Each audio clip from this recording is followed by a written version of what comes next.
So funding Cosmos founders. I'm Jordan Andrews, the ventures lead at Accelerator DAO for Cosmos Hub. But let's get right into it. I had to put this in here because I really love the background graphic. Amazing stuff by the Akasha Hub and Web3 family guys. So the overview of my presentation, just to give you guys an overview of like a table of contents. First, just to get everyone on the same page, some of you may already know what Atom Accelerator is, or some of you may already know what Cosmos Hub is, of course, but there may be some here that are just learning about blockchain. So just want to set the stage there and give you guys a nice foundation. We'll get into a little bit on blockchain ecosystems and then ecosystem growth flywheels, and then juicy stuff for fundraising on your Web3 startup. So what is Cosmos Hub? Basically, in a nutshell, it's the first blockchain launched with the Cosmos SDK. Atom is its token. And essentially, the Cosmos SDK allows anyone to build and launch a POS chain. It was first created in 2017, 2018. A lot of legendary blockchains that you know of today, such as like BNB Chain, Thor Chain, Polygon, Celestia, Neutron, a lot of these chains are actually using forks or directly parts of the tech stack, Cosmos SDK, CometBFT, IBC, and so on. And so what is Atom Accelerator DAO? We are Cosmos Hub's growth DAO. They're a governance mandated growth DAO of the Cosmos Hub, tasked with driving value for Cosmos Hub and Atom. So far, hopefully you guys can see this behind me, 6.47 million approximately funding deployed to grow the Cosmos Hub through grants, RFPs, venture funding. So far, 103 teams have been funded and supported to accelerate the AEZ across all our programs. And so far, because the venture funding arm was a lot newer, over 1 million of venture funding is deployed to promising startups.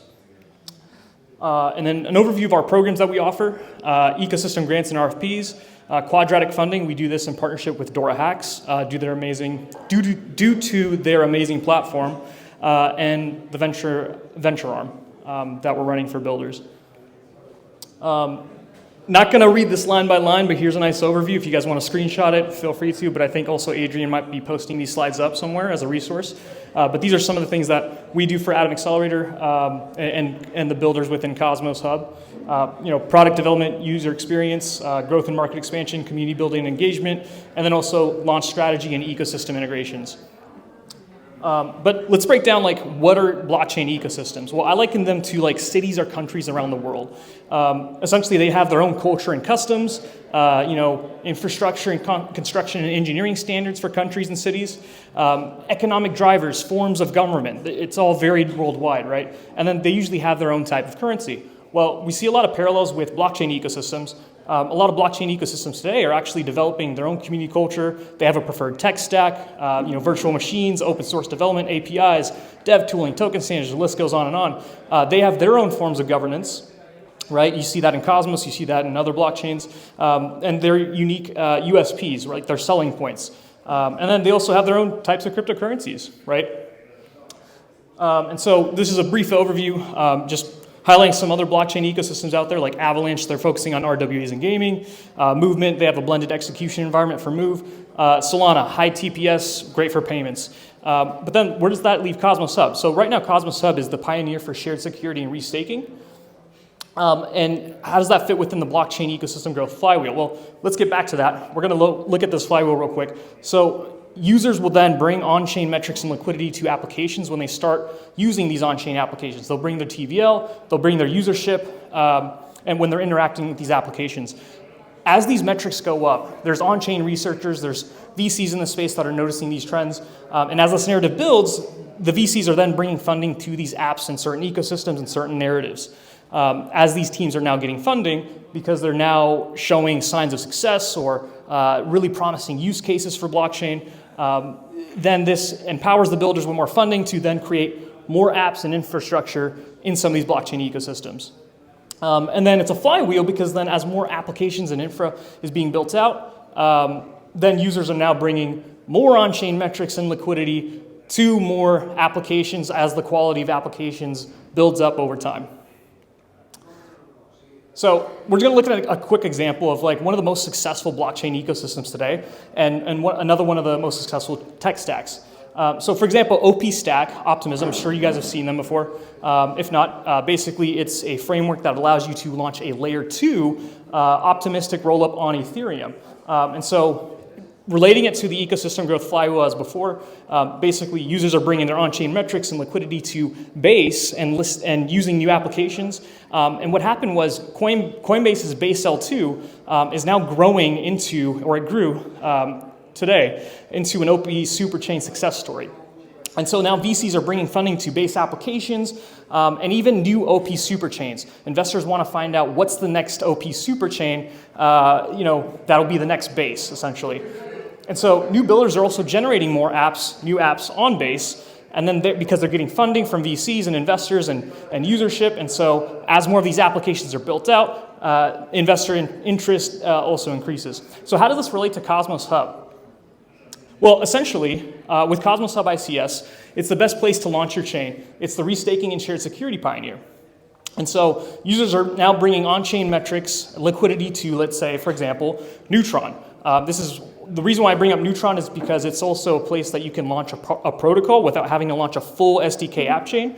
I think there's certain use cases that if you need a custom blockchain architecture, the Cosmos Hub ICS and Cosmos SDK is very ideal for that. Or if you are anticipating a certain level of usership and you need your own block space, that makes a lot of sense. Otherwise, sometimes I like to say that it's a lot more useful to launch your own protocol, especially if you are still starting out and you're not sure on how much of your user base that you're anticipating and you're still looking to experiment. I think that Neutron is a great place to do that due to their smart contracts. So there's options for if you want an app chain or if you want to build out smart contracts, you can do it with Neutron, you can do it with the Cosmos SDK. So as Neutron becomes a Cosmos Hub ICS, it stands for Interchain Security, as in it shares and rents the security from Cosmos Hub. As Neutron becomes a success story, VCs are then going to start and investors are going to bring more funding to Neutron applications and even new Hub ICS chains that are launching within the ecosystem. And so what ends up happening is new builders then, are generating more apps and infra on Neutron, which then has a more vibrant ecosystem for users to use applications. So we'll get right into fundraising for your startup.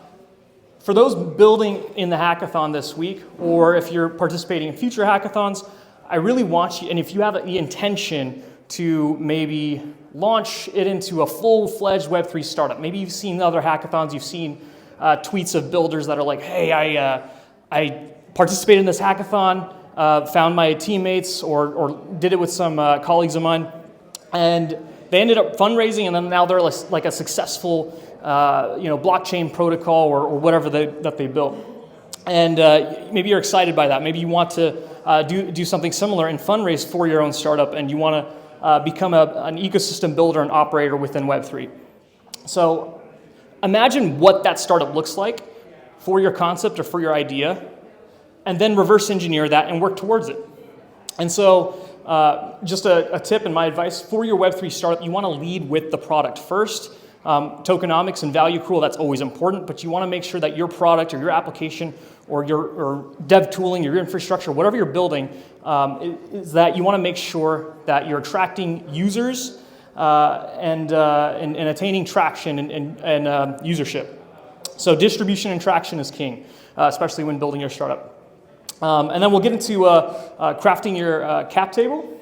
So fundraising is a lot like sales and BD. It's unfortunate, but hopefully you have someone on your team that is really good at this process. So you want to ideally make a list of your target investors, master the art of storytelling your vision, i.e. your pitch, right? And then we'll get into a little bit on composing your pitch deck for fundraising, and then when should you launch your token.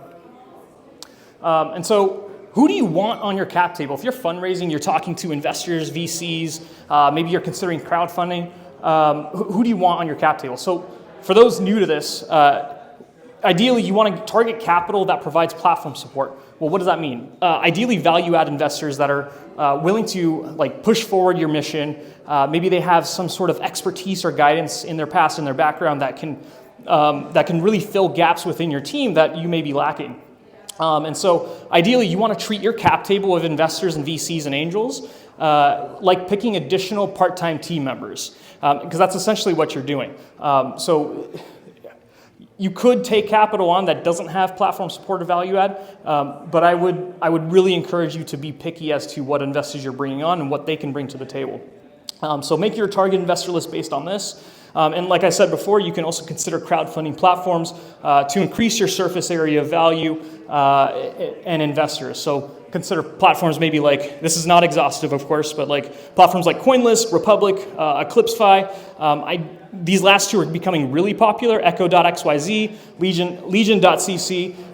You're able to see what type of investors, like what are they actually bringing to the table, maybe some on-chain metrics or maybe a degen score, so to speak. And then from this, you can even, maybe they can make intros, BD intros, partnerships, or maybe advise on your go-to-market strategy or advise on your technical architecture. So building your cap table is really important, and we want to take a lot of mind and care when doing that. Essentially, this quote right here, what expertise and value will they bring to your startup? So always keep that in mind, especially when fundraising for your hackathon project or fundraising for your startup. Definitely keep that top of mind. And then segmenting your target investor market. So this is just a quick breakdown. It's pretty simple. It's nothing complex. Hot leads, warm leads, cold leads. Basically, hot leads, basically VCs, angels, partners that are actively contacting you and wanting to invest in your startup. That's a hot lead. Warm leads, contacts that you personally know or can be referred to you by mutual contacts. So ideally, you always want to ask for warm intros when possible. And that's always going to get your foot farther into the door whenever trying to chat with, I don't know, someone from A16Z. If you or a friend know someone from there, you're going to have a much easier time getting a conversation and being able to pitch them. And then cold leads. This is your wish list of investors that you do not personally know, but you would love to have on your cap table. I still encourage it. Sometimes it's a numbers game. Sometimes it's difficult because you may send emails and you may never hear anything back or send DMs. But I encourage you to keep on. It's fundraising. It's not easy. Again, it's like BD in sales. So now getting into composing your pitch deck. I found this graphic online. It's a really nice breakdown. I thought the visual was great. The source is down there if you want to check it out. But basically, composing your pitch deck of all of these, maybe an intro, problem, solution, stating your market size and opportunity, what is your product? And then if you have any traction or revenue metrics, definitely share those. That's always helpful. And then also showing your team background. Why should any investor invest in you guys? Why should they believe in what you guys are building? And then also, the competitive market, the competition. What do potential competitors look like? How are you guys going to differentiate as to what is already out there in the market? And then, of course, financials, if any. But in Web3, you could essentially maybe do a roadmap or how you're going to use your funds. And that sort of bleeds over into 10, like use of funds and whatnot. I would like to argue and maybe adding an 11th one is like your contact information. Maybe that's in your data room, per se, or maybe it's at the end of your deck. Maybe like your Telegram, your email. You just want to make it easy for investors to contact you if they stumble across your deck, maybe through a mutual friend, for example. So I'm going to bring up an example of a team that we've recently funded.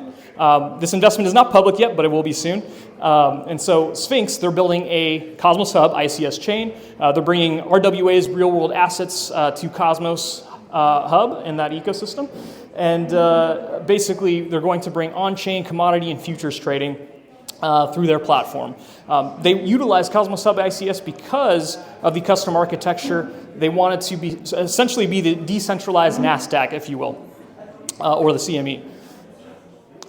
And so this is just an introduction slide, actually back here. I really like this one just because it's really simple. It's a one-liner. Whereas this one goes in a little bit more detail. You might lose some people because there's a little more text, but either seem to be fine. And then your problem slide in your pitch deck. Basically, you want to simply state what is the problem that you're going to be solving with your startup, with your hackathon build, or whatever it is. And then, a solution slide always helps of like what your product, what you're going to bring to the table in terms of addressing the problems that you already mentioned.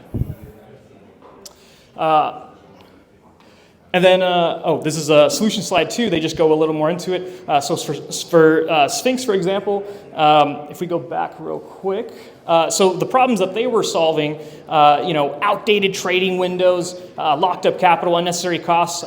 In terms of trading windows, they're talking about time, like you won't be able to trade 24/7. But how Sphinx addresses this is 24/7 direct access for the market because of Web3, the nature of Web3. You can trade 24/7 anytime you want. And they're also claiming capital efficiency as well as cheaper fees with their build. Fast time to finality, 10K trades per second, all that cool jazz. Anyway, moving on. Market size and opportunity. There's a lot of text on the slide, I will say that, but they do go into a lot of detail. Essentially, this is your TAM, SAM, SOM, total addressable market, your serviceable addressable market, and then your serviceable obtainable market. And usually you want to be realistic. You can't just say, I'm targeting the whole world, all the users on planet Earth. Be a little more realistic when you're targeting a specific sort of niche, and then you can grow from there. Once you have an active user base, that's always more ideal. Investors love to see that. They love to see that you're targeting a specific group or niche of users, and then do really well at it, and then expand from there. You don't want to target the whole world first, because it's not realistic, right? And then, so for the traction side, because they're an early stage startup, they don't really have as much traction yet. I do imagine that they will soon. Most of their traction is actually signing on institutions and trading desks that is a little proprietary. They're not allowed to share who's onboarded yet. And so in lieu of that, I took the Y Combinator example from the website. The source is right here on this link. Essentially, it's a slide that's going to say, all the companies are using us, essentially, or what type of integrations you have. So ideally, on the traction side, you want to show growth metrics. You want to show, essentially, like if you're generating revenue, that's always great to show as well. And so the more traction you have, you're going to have a much easier time fundraising and talking to investors. And then the competitive landscape. So there's a couple ways that you can do this slide. Essentially, you can have either a comparative table, like a list, maybe yourself amongst other competitors, what needs that they don't meet, and then how you meet those needs in the market. For Sphinx right here, they decided to do a matrix, and that's another option as well. Maybe how you sit in relation to other similar market competitors for what you are building. So essentially, Sphinx, they compare themselves to some other Web3 players here in the lower bottom right-hand corner. They're also comparing themselves to Coinbase in the upper left-hand corner, and CME and ICE, and why they're better than the competition, essentially. And then, this is an example from the Y Combinator website. What an example of a team slide will be. You want to show off your team. You want to show off your background, why you're qualified. Ideally a CEO that knows how to pitch and talk to investors, a CTO with lots of experience, building these products, and a VP of engineering who doesn't sleep, right? How many of those do we have, right? Especially within Cosmos. And so this is their actual team slide. They're showing all their team and their advisors, and then some of the background, the pedigree that they're coming from, and that's always helpful to know as well. And so another slide that may be useful to add is sometimes if you've already raised maybe a pre-seed round or an angel round, you can show off your current backers or maybe some of the partners that you're working with. And then roadmap, use of funds, financials if they exist, of course, if you're already generating revenue. But if not, in Web3, roadmaps are okay, or maybe like how you're planning to use some of these funds. And then, when should my startup launch its token? The billion-dollar question. Well, there's no perfect answer. Essentially, you want to consider these, hopefully you guys can see this, these four things: distribution, product market fit relative to the competition, traction in revenue, and user retention and community sentiment. So going into distribution first, distribution is king, because you could have, apologies, almost stepped on the wire. Distribution is king, because you could build the most amazing product with the best tech in Web3, but if no one knows about it and no one uses it, well, what good is that, right? So you want to get your product in front of a lot of users, but you also want to retain those users. So you want to have good user growth and good user retention. And then product market fit relative to the competition. If you are number one or number two product in your niche, I don't know if it's a NFT marketplace or if it's a perps trading platform or whatever you're building, it might be a good time potentially to consider launching your token if you're holding king of the hill at the moment. But you do want to consider, have you really achieved product market fit, or are they just excited about a potential airdrop or a potential token? So you really want to achieve genuine user retention on your product. And the other thing is also traction revenue. That pretty much goes with product market fit, but just really reiterating and emphasizing that concept. And the more traction you have, again, traction and distribution are king. So the more traction that you have, it's easier to fundraise, but it's also easier when you launch your token. There's a lot more positive sentiment surrounding what you've built. And there's real users using your product, and that's always important. And again, user retention, that sort of hammers that home, but also community sentiment plays a part as well. And so if you were a builder, investor, hacker, accelerator, build on Cosmos Hub and Atom. If you want to launch a smart contract protocol, Neutron has you guys. If you want to launch an app chain, that's connected, IBC connected, launch with Cosmos Hub ICS. And then that's pretty much it. So if you guys want to connect with me, feel free to scan my QR code. My Twitter and my Telegram's up there. If you guys have any questions, we can open up the floor. But otherwise, we can close that off. But yeah.